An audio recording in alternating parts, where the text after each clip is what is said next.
L'entrevue du jour, une présentation de la résidence des bâtisseurs Monseigneur Deschênes à Montmagny, une résidence privée pour aînés située au cœur de Montmagny, pour vivre en toute quiétude. La résidence des bâtisseurs Monseigneur Deschênes à Montmagny, une résidence privée pour aînés située au cœur de Montmagny. Personnel compétent, service 24 heures sur 24, infirmière, entrée sécuritaire contrôlée et plus encore. La résidence des bâtisseurs Monseigneur Deschênes pour vivre en toute quiétude. Mon invité, vous l'avez reconnu, c'est notre député qui vient nous voir une fois par mois, Bernard Généreux, député de Montmagny-Lévesque à Kamouraska-Rivière-du-Loup.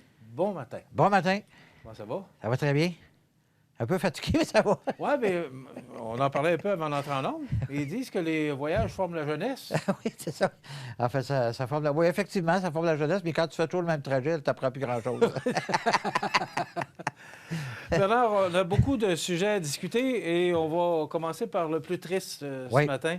Parce que je veux entendre le député fédéral sur ses inquiétudes par rapport à ce conflit, parce qu'on a entendu ce matin, selon la presse, c'est Vladimir Poutine qui a lancé ce matin une invasion de l'Ukraine avec des frappes aériennes et entrées de forces terrestres depuis plusieurs directions.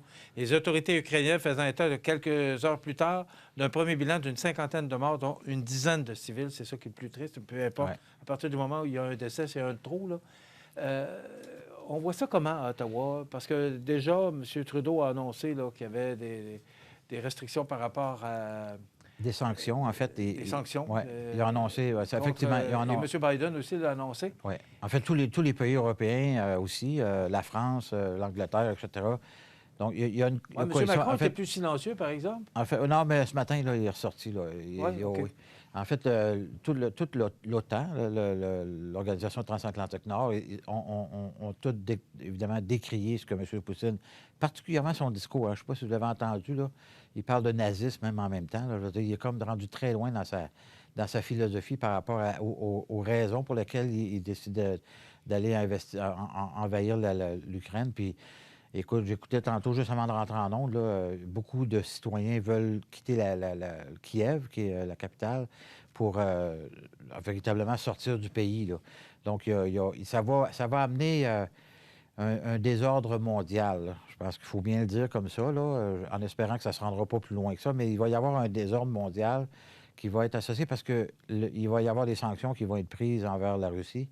On sait maintenant que la Russie est encoquinée pas mal avec la Chine, de plus en plus. Donc, les tensions pourraient monter extrêmement rapidement. Et la différence entre, par exemple, la Première ou la Deuxième Guerre mondiale, ce n'est plus juste une guerre sur le terrain, mais c'est une guerre aussi informatique, c'est une guerre stratégique. Donc, M. Poutine veut absolument reprendre deux sections séparatistes, le Donbass et l'autre, je ne me souviens plus le nom, là, de deux régions. En fait, c'est comme si on prenait le Canada et on disait que le Nouveau-Brunswick puis le Québec, mettons que les Américains voulaient s'en emparer. Là. C'est des régions séparatistes en Ukraine et russophones, c'est que les gens parlent russe dans ces régions-là, il faut bien le dire. Donc, il veut aller chercher ça, mais il va aller, en tout cas, selon plusieurs experts, il va aller beaucoup plus loin que ça. Alors, là, les sanctions vont venir rapidement, mais j'écoutais aussi des experts qui disaient que les sanctions vont être appliquées, mais vont prendre un certain temps à avoir des effets. Alors, combien de temps ça va prendre? Et combien de temps, parce que M. Poutine a dit qu'il resterait en Ukraine aussi longtemps que possible. Il faut savoir, au Canada, hein, il y a près de 2 millions d'Ukrainiens. Donc, ce n'est pas la première fois que l'Ukraine a des problèmes stratégiques ou politiques qui ont fait que certains ont fui le pays depuis bien des années. Et particulièrement dans l'Ouest canadien, des provinces comme la Saskatchewan, l'Alberta, le Manitoba, il y a beaucoup, beaucoup d'Ukrainiens. C'est beaucoup des gens en affaires. C'est des gens d'affaires, ces gens-là, beaucoup. Donc, il y a une grande inquiétude au Canada. Et M. Trudeau et Mme Joly ont déjà annoncé qu'il y aurait des sanctions du Canada envers l'Ukraine, envers la Russie, mais on s'entend que notre poids politique par rapport à tout ça est quand même relatif, là. Faut bien le dire, mais c'est l'ensemble des pays de l'OTAN et les Américains qui vont avoir des conséquences pour la Russie qui vont être très graves. Si ce n'était qu'en alimentation, d'ailleurs, l'Allemagne a déjà annoncé qu'elle allait stopper l'alimentation en gaz. Il y a 26 millions de foyers en Russie qui sont alimentés par le gaz qui vient de l'Allemagne. Donc, il y a un projet qui a été abandonné aussi. Il y a un projet qui a été mis sur la glace. Il n'a pas été abandonné, il a été mis sur la glace. Donc, c'est la phase 2 d'un projet souterrain d'alimentation de gaz. Pas souterrain, mais sous l'eau. Donc, c'est déjà... En fait, le projet il est prêt, c'est juste qu'il n'y a pas eu les autorisations. Ils n'ont pas donné... L'Allemagne n'a pas donné les dernières autorisations. Ce que ça veut dire, c'est que la Russie pourrait manquer de gaz potentiellement. Mais c'est aussi un exportateur de gaz, donc aussi, ça va avoir des impacts économiques chez eux. On va voir jusqu'où M. Poutine est prêt à aller, mais il semble être très déterminé. Maintenant, les événements qu'on a connus à Ottawa pendant 3 semaines... Oui. M. Trudeau a déclaré la loi sur les mesures d'urgence, qui était autrefois la mesure sur mesures de guerre à les mesures l'époque. de guerre. Vous avez passé la fin de semaine à Ottawa, justement pour le vote. Le vote, vous avez voté contre, lundi soir, contre ce projet de loi. Et 2 jours plus tard, hier, M. Trudeau qui reculait et qui annonçait que c'était la fin de cette loi. Comment on prend tout ça? D'abord, moi, je voudrais vous entendre. Pourquoi avoir voté contre quand on sait tout ce qui s'est passé à Ottawa?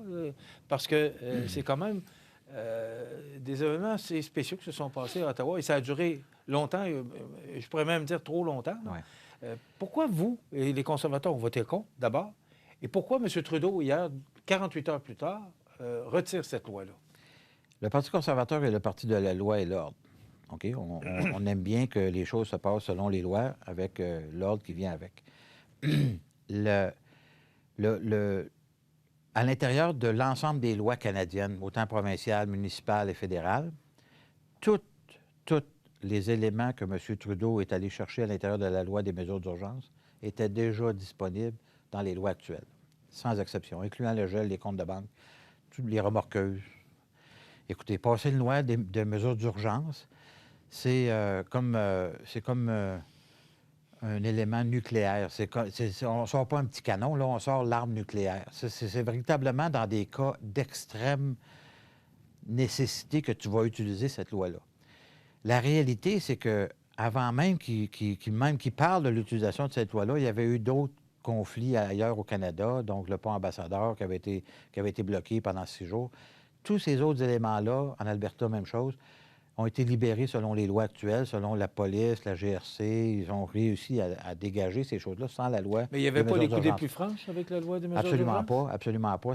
D'ailleurs, la preuve en est qu'il l'a retiré 48 heures après, on l'a voté. Oui, mais il je comprends qu'il ne se passait plus rien, mais la réalité, c'est que la Ville d'Ottawa avait demandé au gouvernement fédéral de lui fournir 1500 agents de la Gendarmerie royale du Canada. Finalement, il y a eu...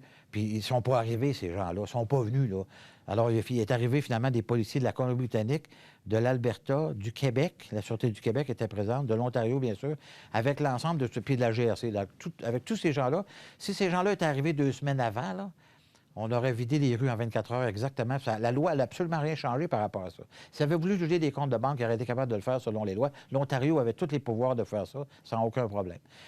La réalité, c'est que M. Trudeau a délibérément, puis j'utilise le mot délibérément, c'est très important, a délibérément voulu que ça arrive jusqu'à ce point-là. Pour quelle raison? Parce qu'il faut reculer à l'élection du mois d'août dernier, où M. Trudeau, selon les propos de Joël Lightbound, qui est un député libéral de Louis-Hébert à Québec, a délibérément fait une élection pour diviser la population et stigmatiser les gens qui étaient non vaccinés. Et la raison pour laquelle il a mis en mesure en place au niveau de la vaccination obligatoire pour les camionneurs, c'est ce qui a déclenché un peu toute cette histoire-là, c'était pour diviser la population, encore une fois. Et il s'est attaqué à une frange de la population qui, disons-le, est assez qui peut être cavalière. Là. Le camionneur, on s'entend, là, c'est des gros bras. C'est des gens qui sont capables de faire du dur ce qu'ils pensent. Puis les autres ont décidé de s'exprimer. Et là, ça a déboulé. La réalité, c'est que M. Trudeau, en voulant délibérément diviser la population, en est arrivé à, pendant 10 jours de temps, là, 10 jours de temps, il est resté à son chalet sans dire un mot. Et pourtant, quand on se souvient qu'il y a 2 ans, quand il y a eu les Wet'suwet'en avaient bloqué des rails au nord de la Colombie-Britannique, écoutez, il a manqué de propane au Québec. C'était la folie. Là, je veux dire, l'urgence était pognée. Il n'a pas utilisé la loi des mesures d'urgence pour débloquer ça, même qu'il a envoyé des ministres pour parler aux manifestants et régler la situation qu'est-ce qui l'empêchait de faire la même chose avec les gens d'Ottawa? Il a laissé pourrir littéralement et délibérément, je l'utilise, c'est délibéré ce qu'il a fait, là. Il a délibéré pour faire pourrir la situation pour utiliser la loi de mesures d'urgence et d'en arriver jusque-là avec l'aide du NPD. Et pire que ça encore, il a insulté les populations canadiennes en faisant en sorte que la loi soit une loi assujettie à une élection parce qu'il a dit que c'était un vote de confiance. Il faut quand même être effronté pour aller dire à la population canadienne, j'ai laissé pourrir la situation, là. À cette heure, on met le niveau des mesures d'urgence, puis là, on va faire un vote de confiance là-dessus. M. Lightbound a été obligé de voter avec le gouvernement. Puis il y avait 3 autres personnes qui étaient sorties avec M. Lightbound, puis il y a même qu'il y en a un dernier, là, Nathaniel Erskine-Smith de Toronto, qui n'était vraiment pas d'accord avec la loi des mesures d'urgence, mais il les a obligés.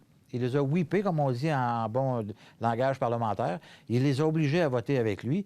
Puis le NPD les a suivis dans tout ça. Le NPD, aujourd'hui... On ne pouvait pas se permettre de retourner en élection, là. Ben non, absolument pas. Mais il en demeure pas moins que le NPD n'avait pas voté pour... Absolument. On retourne à l'élection. On est tout à fait d'accord. Personne ne voulait aller à l'élection. Mais on n'avait pas besoin de cette loi-là. Au premier, d'abord, on n'avait pas besoin de cette élection-là. La réalité, c'est que le NPD s'est peinturé dans le coin en disant qu'elle allait approuver la loi sans même avoir vu le contenu de cette même loi-là. Aujourd'hui, on a l'air d'une gang d'imbéciles. C'est ça la réalité. Ils se sont fait jouer un tour, puis pas à peu près. C'est comme... Ils se sont fait jouer un tour comme dans une cour d'école, le NPD, carrément là-dedans. La réalité, c'est qu'on n'avait pas besoin de cette loi-là. Puis quand on l'utilise, là, il vient de créer un précédent. La réalité, là, c'est que dans d'autres gouvernements futurs éventuels, dans des crises qui pourraient se passer au Canada, tout le monde va invoquer la loi des mesures d'urgence. Ils vont vouloir faire ce qu'ils veulent avec. Ils vont vouloir... En fait, il vient de créer un précédent sur... Il vient d'écrire le livre de comment on divise une population. Sincèrement, son rôle comme premier ministre du Canada, c'est unir les Canadiens.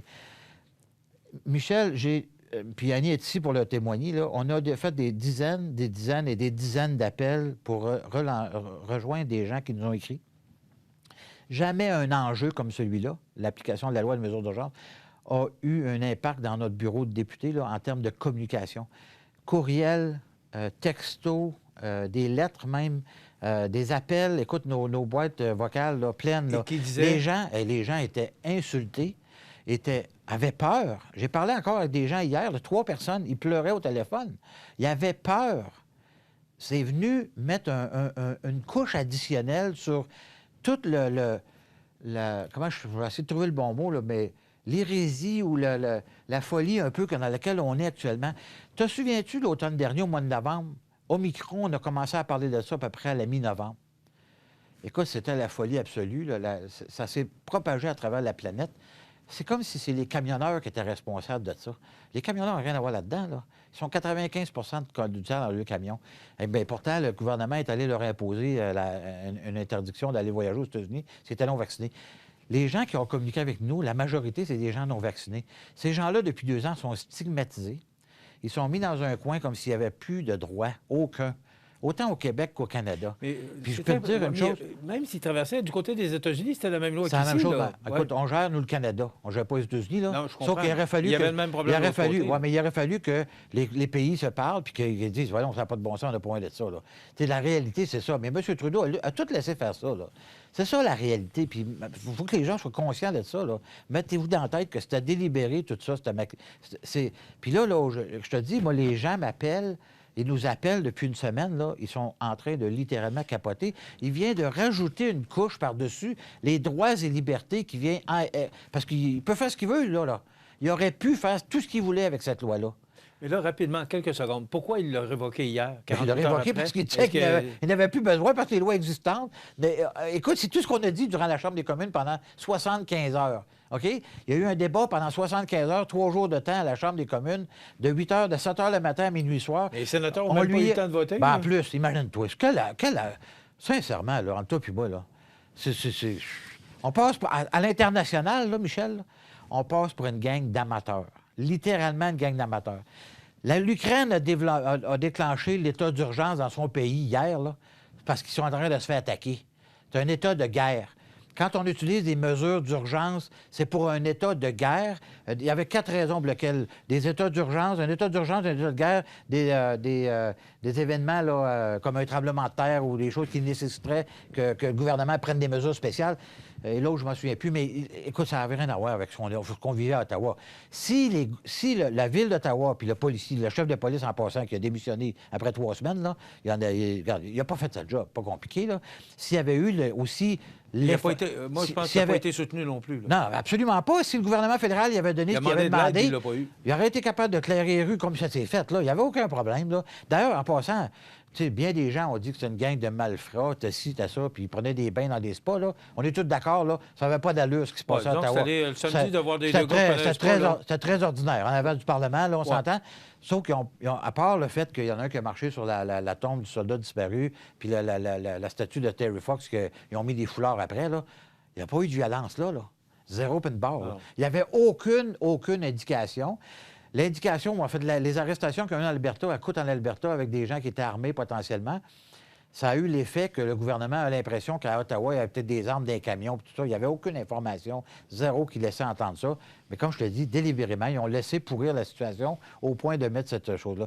Mais hier, M. Trudeau, il a eu l'air d'un cocon. C'est carrément ça, là. Il a eu l'air d'un imbécile.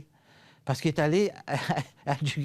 allé révoquer une loi qu'on venait juste de voter, même pas 48 heures, qui n'avait même pas passé au Sénat encore. Il est allé l'enlever en disant les forces de l'ordre ont tout ce qu'il faut. Les forces de l'ordre, il y avait déjà tout ce qu'il fallait pour répondre à la situation. Il l'avait hier, il l'avait avant-hier. Non, écoute, à l'international, j'ai vu un article ce matin, là. Je me suis levé de bonne heure un matin, là. Je suis allé lire des articles, là. Oui, je vois que vous êtes en forme. Ah! On a eu l'air d'une gang d'épais. Bernard, le temps passe très vite et j'ai d'autres sujets. Allez-y. Celui dont je veux vraiment vous parler ce matin, c'est qu'il y a quelques semaines, vous êtes venu en entrevue ici. Oui. Et je vous ai posé la question de savoir si Erin O'Toole allait passer le test. Oui.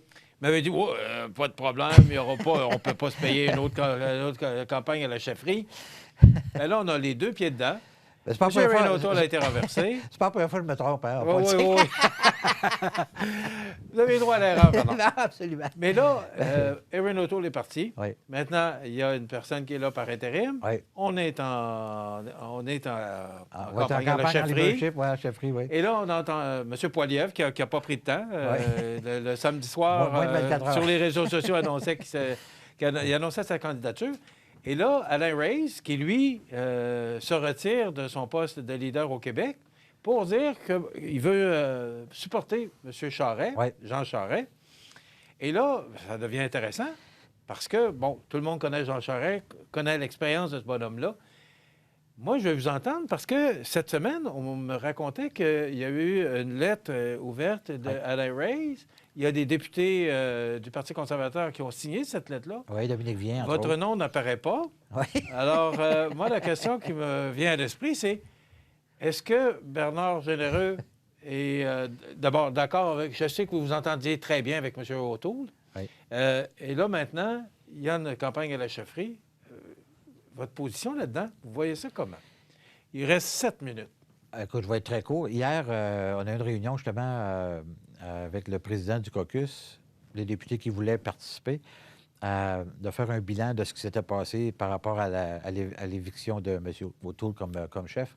Et il y a deux écoles de pensée à l'intérieur de notre parti, à savoir que le caucus avait voté, quand on arrive lors d'une nouvelle session parlementaire, d'un nouveau Parlement, le caucus doit se pencher sur la question à savoir est-ce que le caucus a le droit ou non d'évincer ou d'avoir la possibilité d'évincer son chef. On l'avait antérieurement, avant que M. Scheer, on avait voté contre. Cette fois-ci, on a voté pour. En fait, la majorité, moi j'avais voté contre, mais la majorité a voté pour. Et ce qui a fait que ça a donné la permission ou la possibilité au caucus de pouvoir évincer le chef. Ce qu'il a fait. Par contre, Madame... On a voté pour, on a voté contre. On exclut la personne qui parle? Non, moi, j'avais voté contre. Je trouve pas que... Puis je l'ai dit encore hier, là, on ne peut pas avoir des pires ennemis que nous-mêmes dans ces situations-là, là, parce qu'on s'est mis dans une position délicate, il faut bien le dire, là, avec le fait qu'on ait évincé notre chef 5 mois après, même pas 4 mois après qu'il a été élu. Mais puis il y avait une sénatrice, Denise Batters, de la Saskatchewan, qui avait lancé une pétition pour lancer un processus plus vite que d'aller vers le congrès qui va avoir lieu en 2023 à Québec, au mois d'août 2023. Donc, elle voulait que ce processus-là se fasse plus vite. Si M. O'Toole avait accepté son invitation dès lors, au moment où elle a lancé cette pétition-là, puis dire, OK, M. Gros, regarde, vous voulez que j'affirme mon leadership ou pas, puis que j'aille vérifier auprès du caucus si les gens sont d'accord, M. O'Toole aurait gagné son vote à ce moment-là. Mais il a confronté Mme Batters, il l'a expulsée du caucus, ça a créé une onde de choc là, qui a très mal passé. Et différents faux pas ont été faits par la suite, puis ça a fait que la confiance envers M. O'Toole à l'intérieur du caucus était très amoindrie. Alors, tout ça pour dire qu'il a perdu son vote au sein du caucus. Et là, bon, on relance. Le comité est en train de... Oui, absolument. Non, mais, écoutez, on n'est pas le seul parti politique à qui c'est arrivé. Les libéraux, c'est arrivé aussi. Rappelons-nous l'époque d'Ignatieff et M. Dion, etc. Ouais. Là, écoute, tous les grands partis peuvent passer ce genre de période-là. On est là-dedans, nous autres, actuellement. Mais là, on s'en va vers une course au leadership où il y a effectivement des candidats potentiels de prestige qui vont vouloir se présenter. D'ailleurs, M. Charest avait regardé la possibilité de se présenter il y a 2 ans et finalement, il a reculé. Là, cette année, il semble que ça soit beaucoup plus positif. On va le savoir d'ici une couple de jours, peut-être semaines, là. Mais les nouvelles qu'on en a sont plus positives pas mal qu'il y a 2 ans. Alors, si M. Charest décidait d'y aller, moi, j'ai dit déjà que j'allais attendre que l'ensemble des candidats ou candidates se présentent pour décider qui j'allais appuyer. Mais si M. Charest se précise ou se confirme, il y a des grandes chances que je vais appuyer M. Charest. Moi, si je me pose la question à moi-même... Qu'est-ce qui vous motive? Si je me pose la question à moi-même, si j'ai un choix entre M. Justin Trudeau, comme du Parti libéral du Canada, ou M. Jean Charest au Parti conservateur du Canada, comme pour gérer le pays, avec ce qu'on vient de vivre particulièrement en plus, là, et ce qu'on a vécu depuis 6 ans, juste de poser la question, c'est d'y répondre. Donc, pour moi, ça ne serait même pas un enjeu. J'ai beaucoup de respect pour M. Poilievre, mais il est sûr que si M. Charest décide d'y aller, je vais l'appuyer. Mais mon nom n'était pas dans la lettre parce que c'est une démarche qui est faite auprès de certains députés, puis Dominique Vien a déjà été ministre pour lui, donc on ne voulait pas mettre 75 noms dans la lettre de toute façon. Il y a déjà, M. Reyes travaille très, très fort actuellement. Il y a toute une série de personnes qui sont... Puis M. Charest parlait déjà avec beaucoup de monde. Je pense que l'accueil qu'il a actuellement, de la part non seulement des gens du caucus du Québec, mais de partout à travers le Canada, est très, très fort. Donc, il va possiblement faire le saut. Et s'il fait le saut, moi, je vais l'appuyer. OK. Hier, je voyais sur RDI, Radio-Canada, que M. Harper pourrait, je vais le dire au conditionnel, pourrait s'opposer à l'arrivée de Jean Charest. Est-ce que M. Harper a encore du pouvoir? M. Harper est parti depuis 10 ans, là. Je pense qu'il a droit à ses opinions. Il a droit à faire ce qu'il veut, puis d'aller...